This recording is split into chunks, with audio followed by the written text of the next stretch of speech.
you struggling to make your first 100K or next? Are you pretending you're successful but barely getting by? Are you tired of comparing yourself to millionaires and billionaires who make it look so easy? Welcome to First 100K, the #1 entrepreneur voice in America.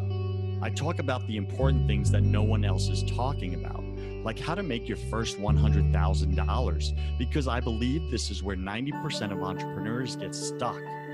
And I tackle the mental game of entrepreneurship that we all secretly struggle with but won't admit. My guests are successful entrepreneurs who share their mistakes, their #1 fears, their daily habits, and their superpowers that push them over the 100K mark. I'm your host, your coach, your friend, Joseph Warren. I'm also a 10-time failed entrepreneur and the owner of 2 co-working spaces here in Tampa, Florida. This show was created for you, the entrepreneur who's pushing to break through the elusive 100K milestone. Wherever you are in your business, you're just 100K away. Do you wish growing a business was easier? Are you feeling frustrated that it's taking so long to make your first 100K? I used to feel the same way until I discovered the one thing that was missing. It wasn't more marketing tips or strategies. It wasn't reading more business books, and it wasn't learning more stuff. I could show you what's holding you back and blocking your success if you like. Typical side effects include higher income, peace of mind, loving relationships, real connection with God, freedom from addictions, purpose, fulfillment, and a brand new lifestyle. It all starts by scheduling a spiritual clarity call with me to get clarity on what you want right now in your life and to see if we want to work together. Visit josephwarren.net/possibilities to learn more. That's josephwarren.net/possibilities. Today, my featured guest is Tony Whatley. He is a business mentor, speaker, best-selling author, and podcast host like myself. He's best known as co-founder of LS1 Tech, an online automotive community which grew into the largest of its kind. With over 300,000 registered members, this business sold for millions in only 5 years after starting. Amazingly, it was just his part-time business. So, Startup Nation, if you want to learn from this guy, like the side hustle. Some of you out there right now, you're doing your side hustle. You're working the corporate 9 to 5, but you're moonlighting on the side, and you're starting that part-time business. Tony is a living, breathing example of how that can become your full-time venture and do very well. Tony once led a successful corporate career with over 27 years of experience in oil and gas, managing $100 million plus international epic projects. He has built and scaled project management departments and consulted with Fortune 100 corporations on systems, processes, and leadership. He's the other side of me. He's the left brain. I'm more the right brain creative. So I love guys like Tony because I learned so much from them. Tony also has an extensive experience in procurement and contract laws, as well as contract negotiations. In 2015, Tony decided to focus on building businesses full-time, and that's what he does now. He's a business mentor and left behind a multiple 6-figure salary range to do what he loves. When he's not doing what he loves, when he's not working to build his legacy, you can find him and his wife, Lisa, exploring the world or racing high-performance cars. Before we went online, Tony said, I have 2 passions, Joseph, business and cars. We could talk about each. So today we're going to talk about business. Tony Whatley, you can find him at 365driven. That's the number 365driven.com, 365driven.com. Tony Whatley, welcome to your first 100K. Go ahead and fill in some of the gaps in that intro, would you? Hey, Joseph, that was such a great intro. I don't think that I'm going to have any gaps to fill, but man, it's a good one. And thank you for having me on the show. I'm honored to be here. And I hope that there's that one listener that's going to get some value from this thing. I love that you just showed up with that, right? When I go on stage or speak, or when I come on the show, either one of my podcasts, I am here for that one person. Mm-hmm. Who's the one person whose ears are open, their heart is open, they are ready, they're ready to surrender, they're in a control freak and admit that they don't have it all figured out, they need help, they're ready for that change. Is that you, Startup Nation? Are you that person right now? Tony and I are speaking to you today. So, Tony, take a minute and share something personal with us about you that very few people in your business life actually know. I would say that as an entrepreneur, that I don't believe that everybody says that they're born into it or they can become it. I think that there's a certain level of risk tolerance that we have to take as entrepreneurs. But I was always that kid, early age 12, was knocking doors, asking if I could mow yards, if I could wash cars, whatever I could. I didn't grow up with any money. My parents are both hardworking blue collar parents. My mom worked in the public school system as a cafeteria worker. My dad was in the U.S. Marines. He got out and worked in chemical refineries as a laborer the rest of his life. So understanding that if I wanted that new skateboard, if I wanted that video game, if I wanted the bicycle parts, I had to go learn how to make money. So I was the one that was always doing that. And it was the mentality of just trading hours for dollars initially, which is what I call the employee mindset versus the entrepreneurship mindset. And I think there's a lot of people that get stuck in both. But for me, I've always been an entrepreneur. And I can always even look back on the very first time that I understood scalability. And I was about 8 years old at that time. So my mom and I were watching this TV show, and we're watching this, it's probably a talk show, kind of like Phil Donahue or Oprah, something like that. We're sitting there watching it, and I'm half Japanese, and there was this Asian man on the show as a guest, and he was sitting there with a bunch of rubber octopuses sewed to his shirt. So he had a white t-shirt on, covered with these colorful rubber octopuses that were just sewed to it. And we're like, what the heck is this guy? You know, so we turned up the volume, and that guy's name is Dr. Ken Hakuda. And he invented the wacky wall walkers. Those were very popular in the 80s and 90s, where these rubber things that were really sticky, and you throw them against the wall and they would basically tumble down the wall and sticking to the wall. And I remember the guest interviewer was asking him, well, you know, how many of these have you sold? And I had probably 3 or 4 of those myself at the time. They were just toys that were in cereal boxes or at the corner store on the counter. They're about $1 each back then. So every kid had those. And he talked about selling something like 200 million of those things. And with quick math in my head, I was like, you got to be kidding me. This guy became a multi-millionaire selling something that everybody wanted for $1.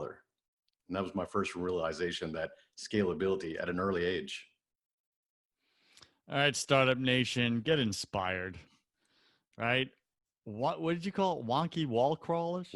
Wacky wall walkers. Well, okay, got it. I think You'll I have to go remember look it up. those. You'll have to go Google it, but they're just basically little rubber octopuses that were really I also gooey and remember. Do you sticky. remember those rubber sticky hands that you would like splat Same. against the Those wall? came out later. Those Okay, came got out it. later. Yeah, but That's what I was all the picturing. same thing. All All right. the frog tongues, you could snatch papers off people's desks. Yeah, that was fun stuff. But it was all the same rubber, the same stickiness thing. So interesting, right? And that's an inspiring story. I also like what that guy did is that he showed up with them attached to his shirt. Yeah. So immediately, marketing 101, he got attention, Mm-hmm. right? You turned up the volume on your TV and you watched because of attention. So Startup Nation, don't miss that little lesson there.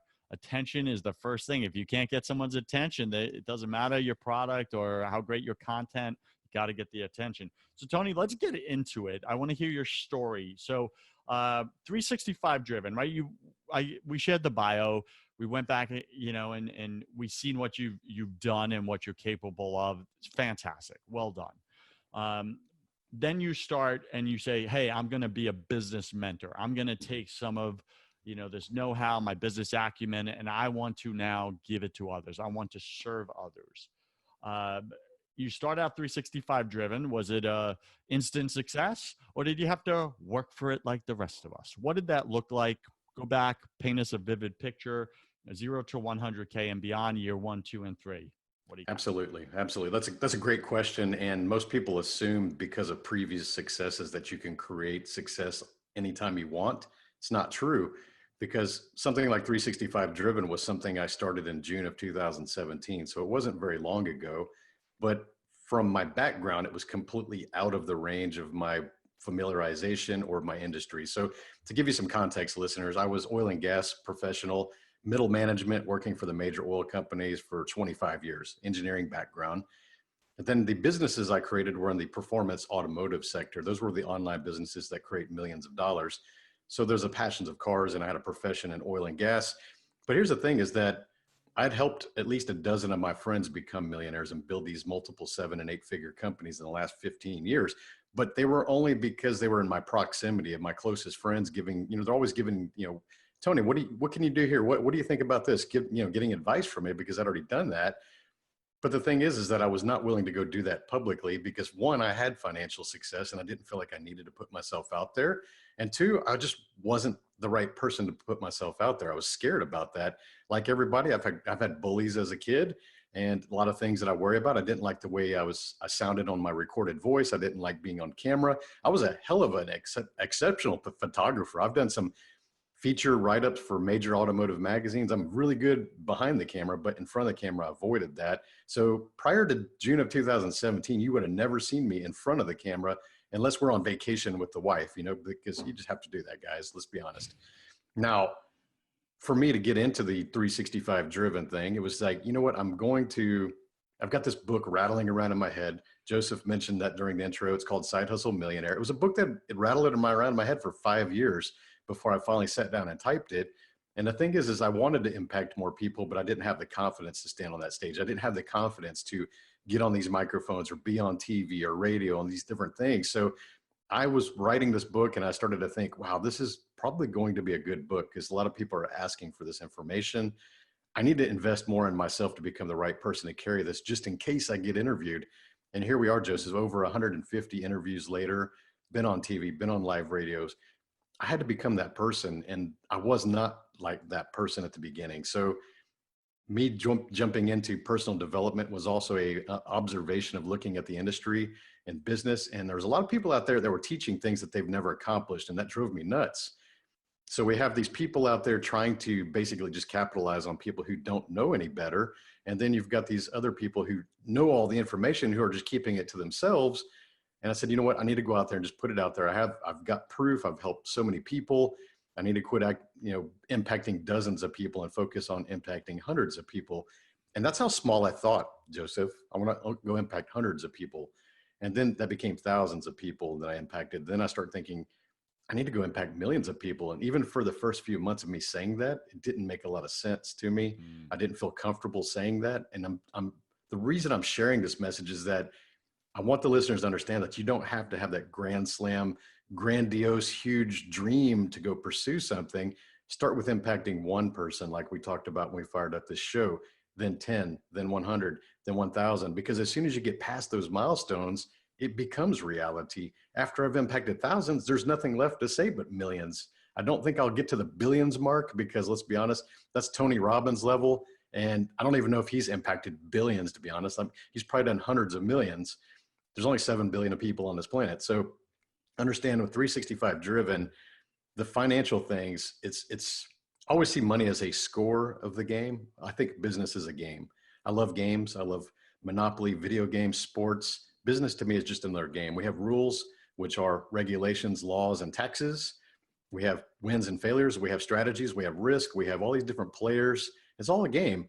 So when I think about business, you have to have a strong enough purpose, first of all, to start that business to carry you through the rough times. Because as you mentioned, Joseph, the first 1 to 3 years is brutal for every small business. High failure rates, 50% of businesses fail within the second year, 20% of businesses fail within the first year. I know what causes those failures. A lot of people don't really understand those things, but if you're not willing to do what you're doing for free that first year, absolutely free, like making zero profit, then your purpose really isn't that strong. Because people who are strong and have a strong purpose for what they're doing, they understand that business is usually not highly profitable until year 2 or 3. So if you're not willing to do it for free and you're just focused solely on money as your purpose, that is a weak purpose and you're not going to make it. Powerful, Startup Nation. Listen to Tony. He's got a lot of wisdom he's bringing to you right now. Now, Tony, you just covered a lot of different content, right? Okay. I want to jump in on something that is small or seems small, but I don't want to skip over it. And off air, you told me you have mentors. You are in the business of mentoring others. right? And I think that's what happens. We allow others to mentor us. We achieve certain achievements, and then we now become mentors to others, and it becomes this very cyclical type of process of serving the world, right? And getting outside of self, because like you said, you had all this success, but you were keeping it to yourself. And it's a very selfish type of position, but we don't even know what's happening, right?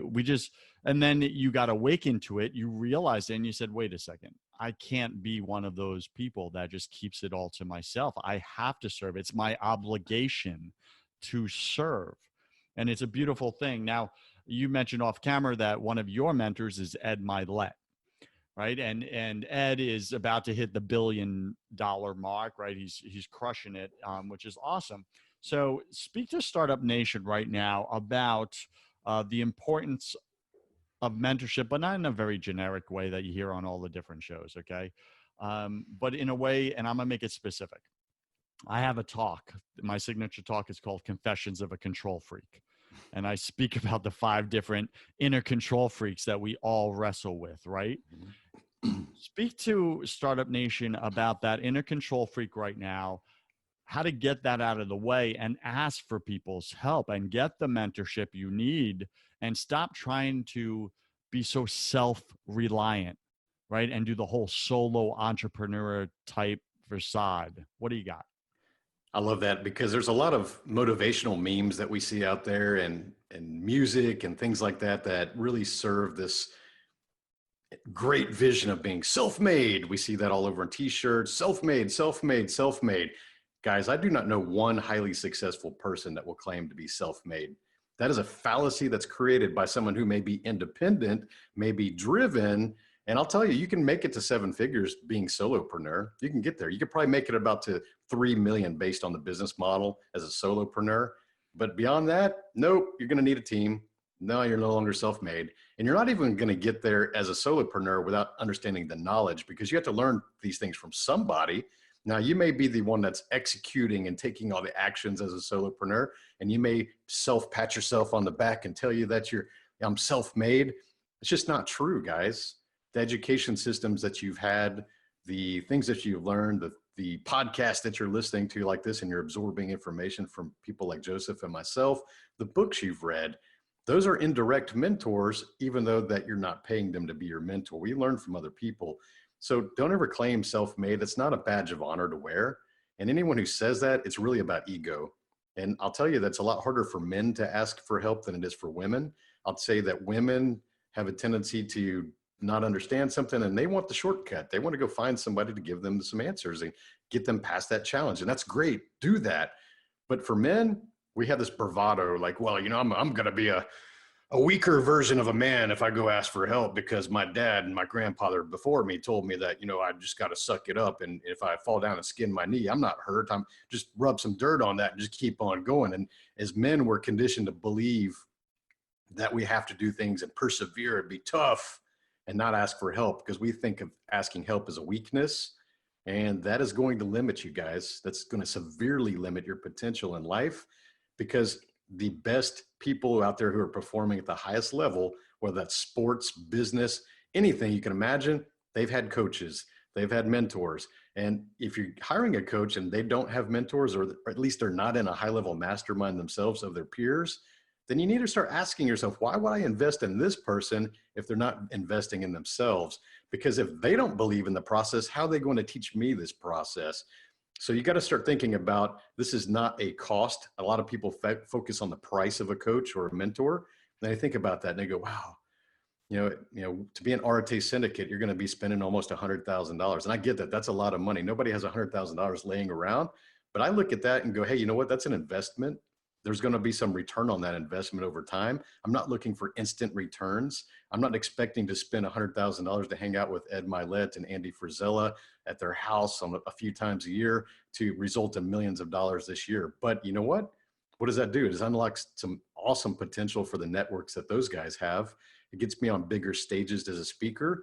I'll be sharing major stages at the end of this month with guys like Sean Whalen and Nick Sananastasio and Brad Lee. And these are all networks that were in their networks, the people I became friends with, who are now going to be on my show and I get to speak with, and we get to collaborate on some business ideas. So you buy access and proximity to people who have the answers. That's the reason we invest in this. It's just like stock market.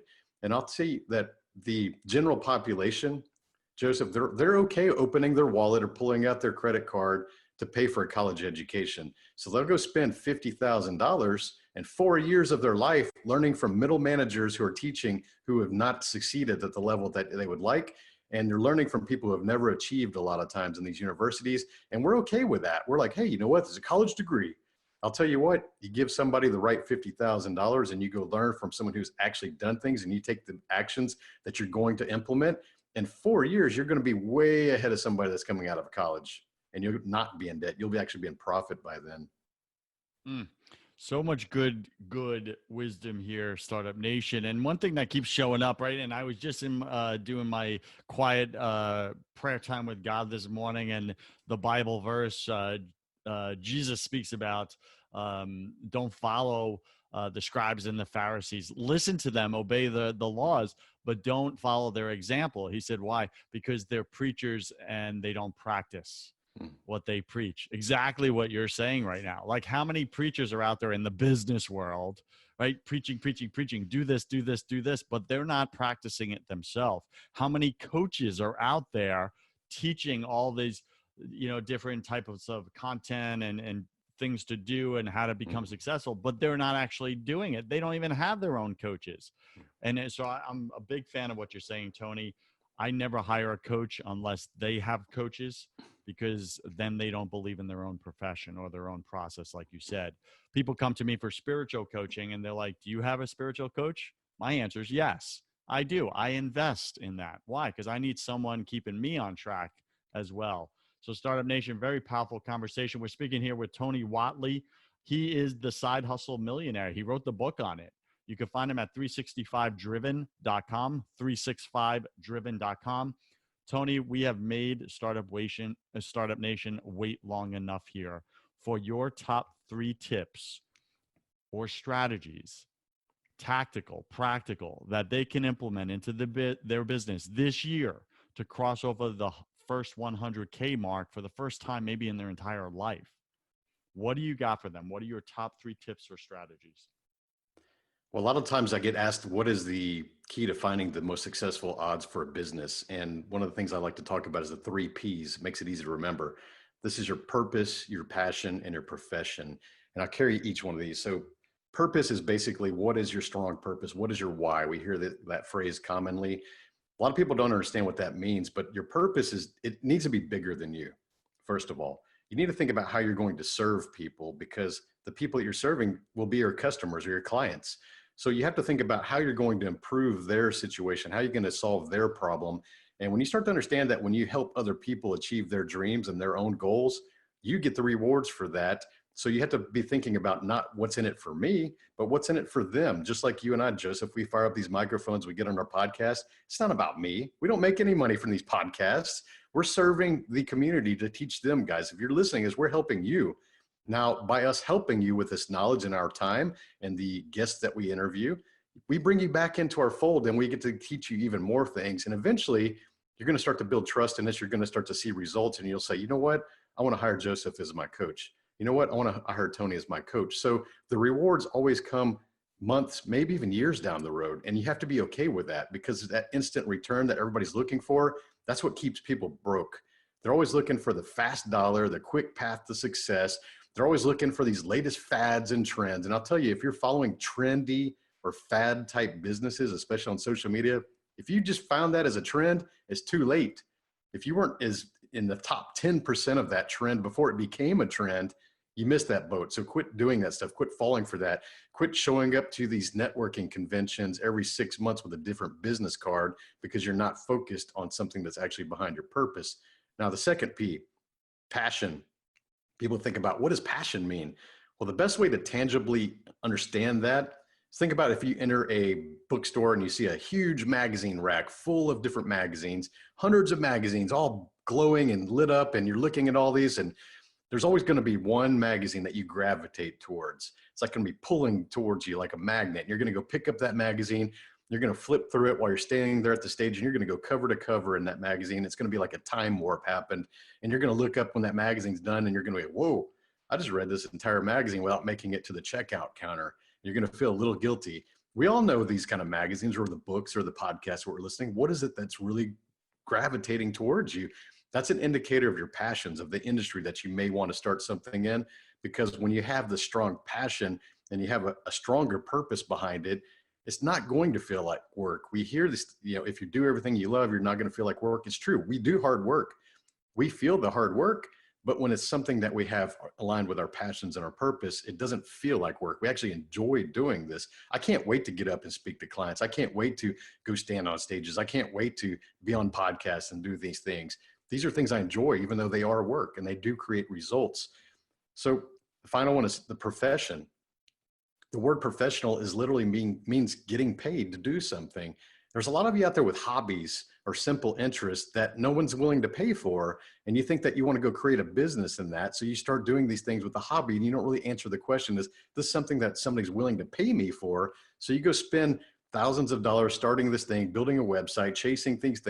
The worst will be the hand-built little widgets that take way too much of your time. And you're sitting there at your kitchen table each evening, 3 or 4 hours hand building these little things to make $20 a piece. Guys, that doesn't scale. That's something that you need to think about. What can you do to create more massive impact to help more people to answer their problems, going back to the purpose? And how do you get paid for that? And I'm not going to limit this to things that you don't currently know, because a lot of people think, well, what do I know right now? Now, that will give you a faster track to success if you can monetize the things that you know right now. But what are those passions or purpose or the interests that you have that you haven't learned yet? Those weekends are the time you should be spending that time to go learn those things, to be able to get paid for those things. So invest in that time, invest in the coaches, learn these things that you want to monetize within the industries that you would like to be working in. So purpose, passion, profession are the things that I always try to focus on and how to get there. And here's the final thing. This is the thing that's going to keep most people unsuccessful. So this is the big one. Consistency. My favorite word is consistency. I even have a bracelet with consistency stamped on it, and it serves as a reminder, and I can look down on that every time. And here's the problem with consistency, Joseph. Everybody hears that word their entire lives. They think about that. Be consistent, show up consistently, work consistently. And the thing is that most people lie to themselves. Most people, I would say 99% of you lie to yourselves, and you tell yourself you're consistent. But a lot of times you can't look in the mirror and tell yourself you're consistent and actually believe yourself. So what does it mean to me? Consistency to me means showing up every single day and putting in work as it's your duty. If you're building a business, marketing yourself. We talked about the guy wearing the octopuses on his shirt. He didn't see that as an option. That's his marketing opportunity. That's his business. So if you really love your business or really love the purpose or the movement that you're creating, and you're not willing to do these things, then it's not really strong. So you got to show up every single day and put in that work. And the consistency over time is what creates success.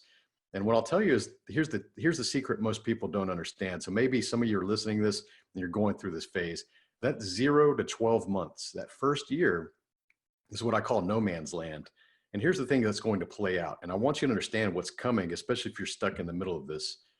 At first, you're going to do something different. You're going to announce that you're starting this business, or maybe you're going on that fitness journey, or maybe you're going to start this diet, or maybe you're just creating this movement and you're going to start doing videos or things like that on social media, which are required nowadays. It's not an option nowadays. You need to get good on videos. It's only going to become more in demand.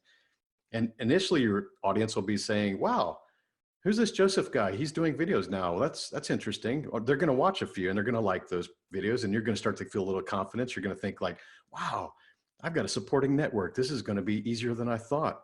And so a week later, you're still making these videos and creating content, and no one's really paying attention anymore. And you're wondering why. You're starting to have the self-doubt creep in.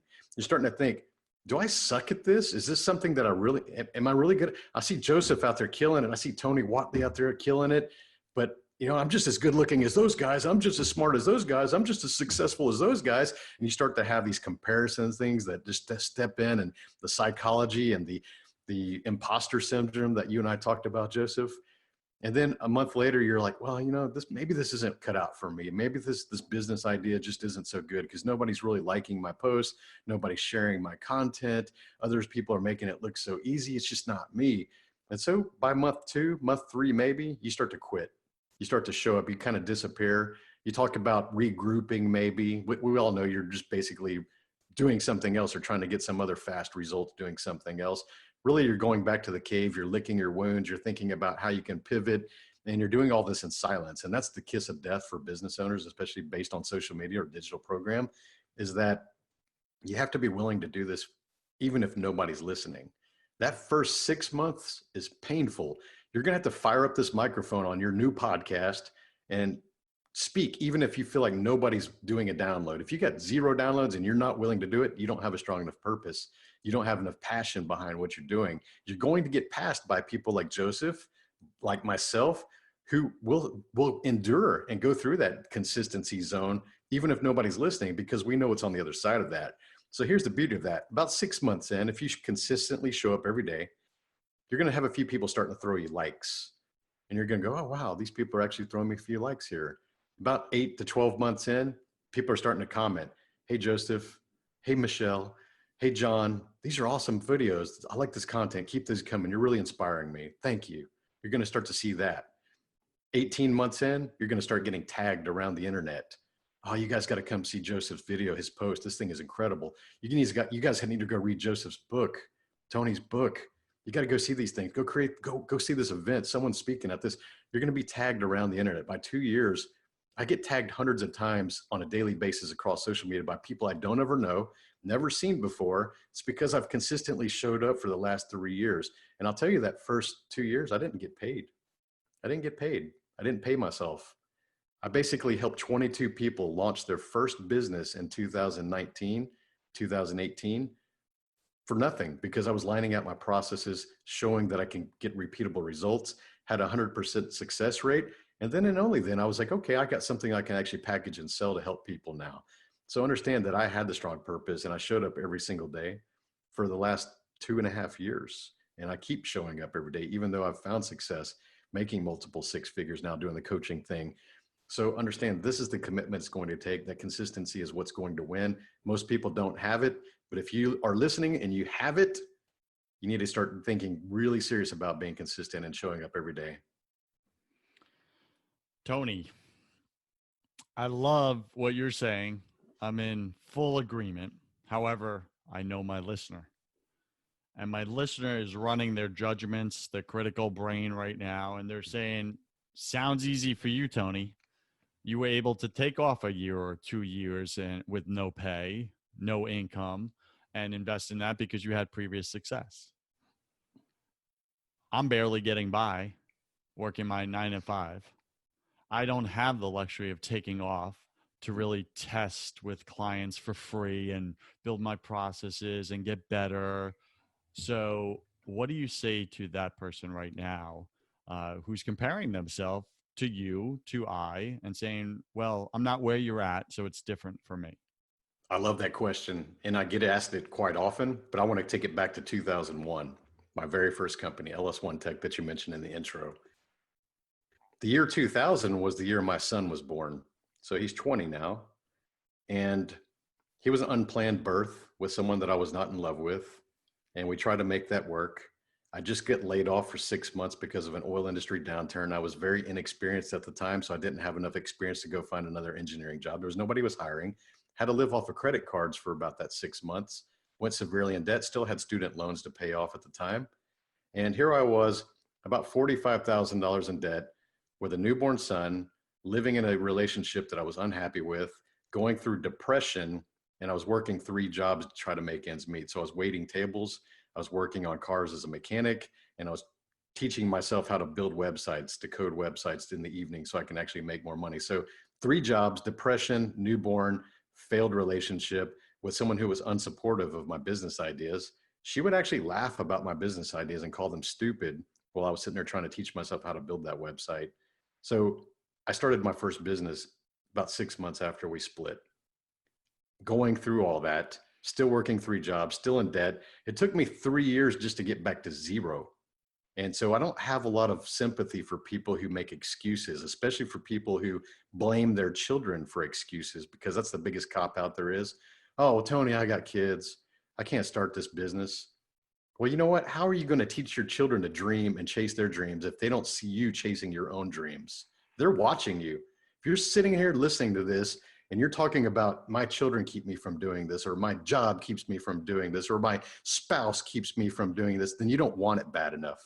That's the hard truth. Most people are unwilling to accept it, but those who are willing to accept it will find the results and they will achieve the goals and the successes that they want in life.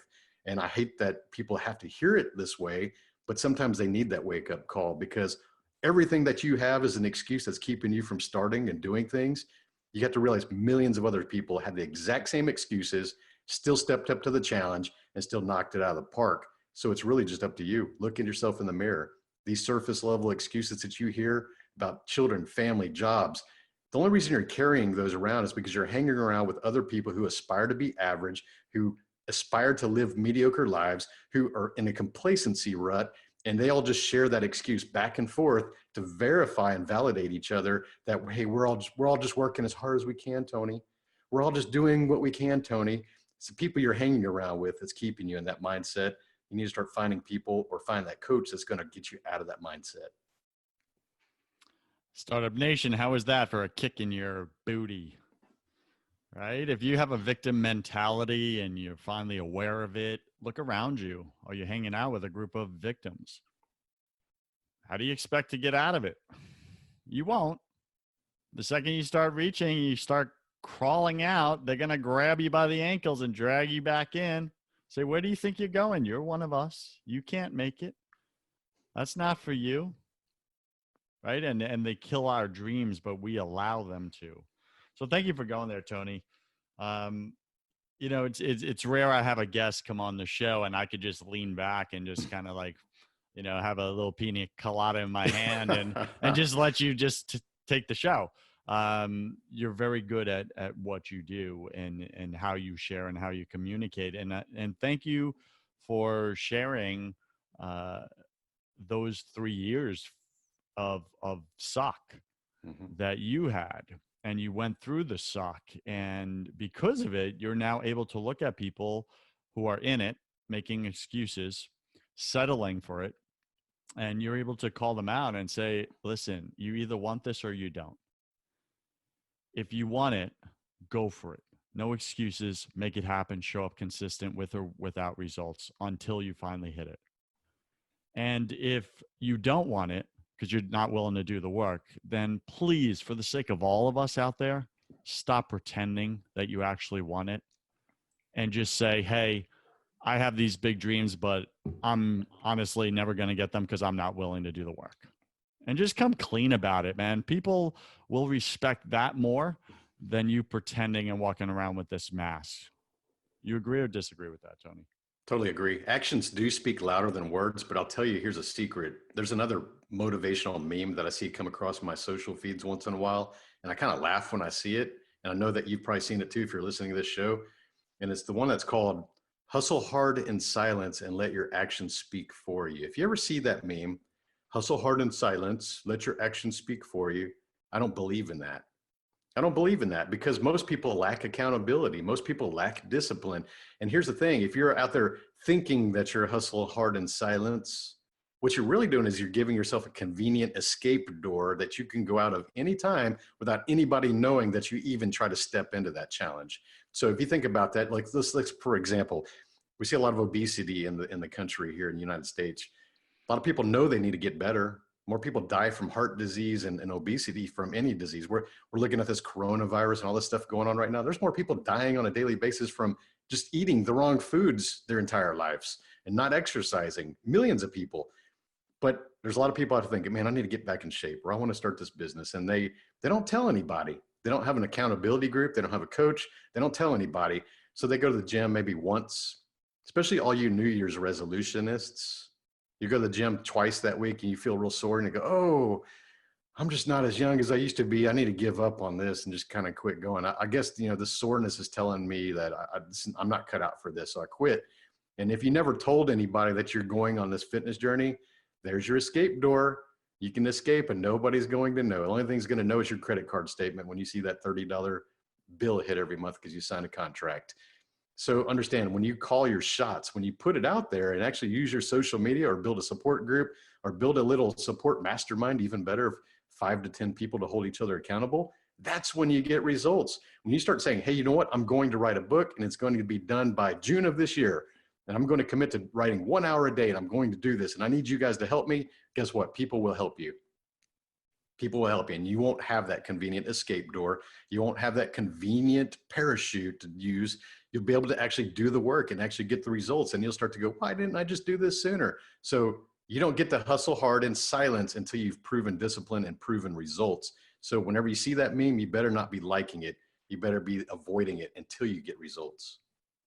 That's so powerful. And at first glance, the meme sounds true, right? But it's 90% true, and then the little distortion, right? And you just called it out, and I love it. And I'm a big fan of, in my coaching, if you want the change, if you want the results that you're saying you're committed to, commit publicly, right in front of everybody. Put yourself at risk. Put your status at risk. When you go public with stuff, you'll get the accountability. You'll also show up as heroic to others, right? And so many times we don't want to put it out there and share our problem with people because we don't want people to know we have the problem. But when you share your problem out there, Startup Nation, with people, you share it, you say, hey, I have a problem, here's the problem, but I'm not satisfied staying there, here's what I'm committing to, who can help me, who wants to hold me accountable. Two things are going to happen. You're going to get instant accountability structures set, because people are going to call your ass out a year from now if you don't do it. Yep. Hey, how's that diet going? Hey, how's that business going? And you're going to get so tired of being called out that you're actually going to just do the work, go through the suck, and get the results. Yep. And then the second thing, you're going to show up as the hero in people's lives and inspire them. And they're going to go, wow, you put yourself out there. You're speaking about the thing that I would never share that with anybody. Yeah, and that's why you're where you are, because you won't put it out there. So Startup Nation, this is a good hack from Tony right now. If you want to get results in any area of your life, share your problem publicly and then share publicly what you're committed to. Yeah. You do those two things, Tony, people are going to get results, right? Absolutely. I mean, you talk about heroes that call their shots. One of the most heroic baseball photos of all time is Babe Ruth standing at the plate, pointing to the outfield with his bat. We've all seen that photo, right? He's like calling it, like, I'm going to hit it right there. I'm going to go right up. Publicly committed. Yeah, in the stadium, to the home run, and then he did it. You know. Yeah, yeah. So, but how many strikeouts? He was also the king of strikeouts. Boom. Yeah, exactly. Right, but he always went for it, and he let. We always remember that hero moment, though. See what I mean? Yeah. People won't remember your failures. That's the key, because that's the other thing is most people just really focus on their failures too much. They say, "I'm afraid of failure." We're not afraid of failure, guys. We're afraid of what people are going to say about our failures. And those who win, those who succeed, we don't care what they say about our failures, because we know it in a short amount of time, they're not even going to remember their failures. They're only going to remember your best results. Love it. All right. So Tony, I definitely let this show go over because I believe the content is so rich and Startup Nation is so hungry for this real talk, right? This truth. So we're listening with Tony Whatley. He's the side hustle millionaire. He wrote the book on it. You can find him at 365driven, 365driven.com. And Tony, welcome to my favorite part of the show. Welcome to the hustle round. This is where I'm going to ask you 10 quick fire questions. You'll have about 3 seconds to answer each. It's just for fun. Don't overthink it. Are you ready, sir? Let's roll. All right. What's your favorite thing about being an entrepreneur? Freedom. What's your least favorite thing? Probably the criticism potential, just like the imposter syndrome thing. Yeah, got it. What are you most afraid of? Failing myself. Failing myself. Tony, I believe we all struggle with something, personally or professionally. What are you struggling with right now, if you were just being real with Startup Nation?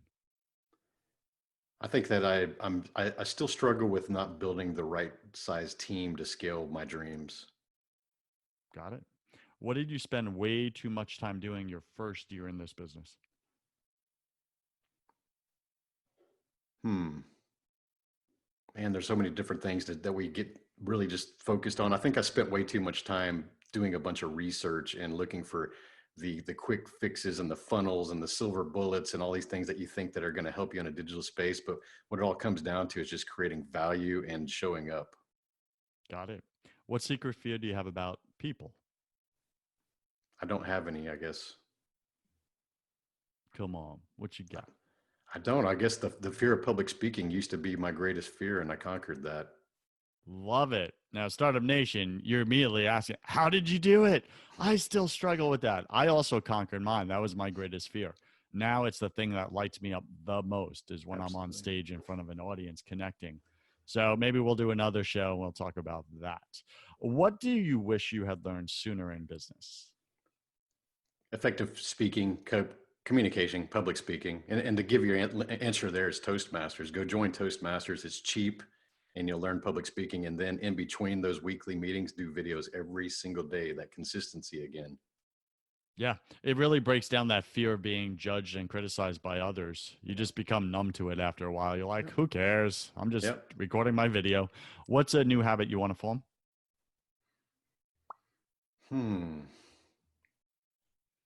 I'd like to do more reading. I read about 30 minutes a day, but I'd like to extend that to at least an hour a day. I enjoy reading. I need to do more in the morning.